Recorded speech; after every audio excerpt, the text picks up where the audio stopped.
Welcome to our podcast. I'm your host, Mark. And Bryce. And you're listening to Hazing, Tradition or Torture. In today's episode, we're going to discuss exactly what hazing is, what the law says about hazing, and some details and further information about it. So let's get right into it. So, do you know exactly what hazing is? Not the textbook definition. But you've heard examples. I kind of have an idea. Okay, well, lucky for you, I got the exact example. Okay, so according to www.education.ne.gov, which is the actual law of what they define hazing as. So basically, what this says is hazing means any activity by which a person intentionally or recklessly endangers the physical or mental health or safety of an individual for the purpose of initiation into, admission into, affiliation with, or continued membership with any organization. You got that? I think I'll There's a lot to take in, but we'll break it down. Yeah. So basically, what the law says about it is that the statute is if you commit this crime by means of what this states is it's a class 2 misdemeanor. Class 2. Okay. Yeah. Which it's not like a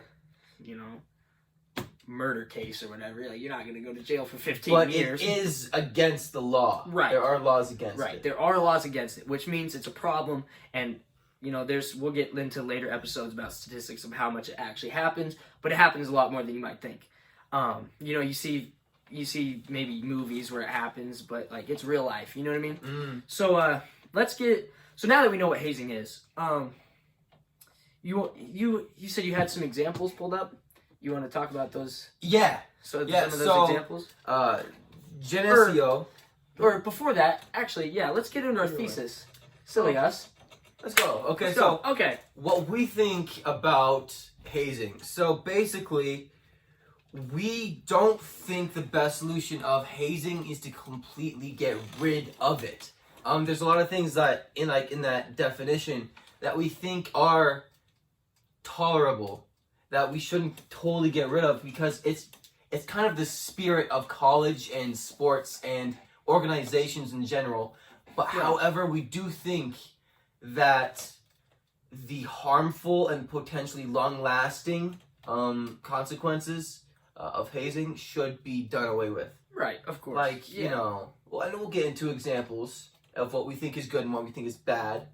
But that's our thesis. For sure. Because if you do something to a kid and messes up his head for the rest of his life, that's not, you know what I mean? That's definitely got to be away with. But I agree. But chalking someone's car, that's not harmful at all. That's kind of funny. Yeah, that's kind of funny. Get trouble. And it's a joke. It's a prank. Yeah, it's a prank. Get pranked. And you can wash it off. Yeah. No harm done. No harm done.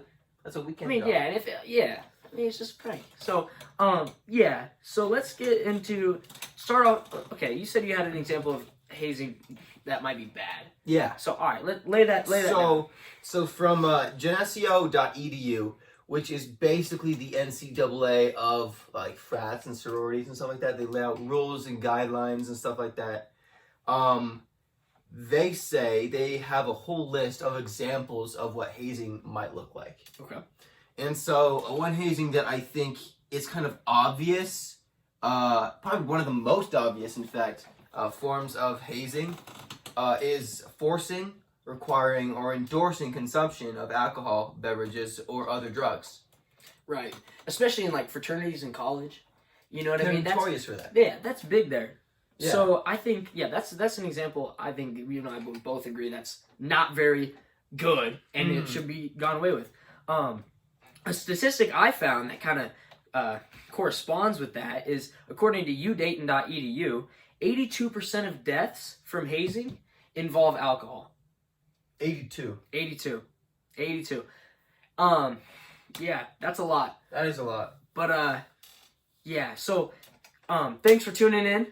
Next episode we'll talk about some examples that we think might be acceptable or are just kind of more that hierarchy level of respect in college campuses and other forms of business and stuff like that. So catch us next time on the next episode. Adios. Be out.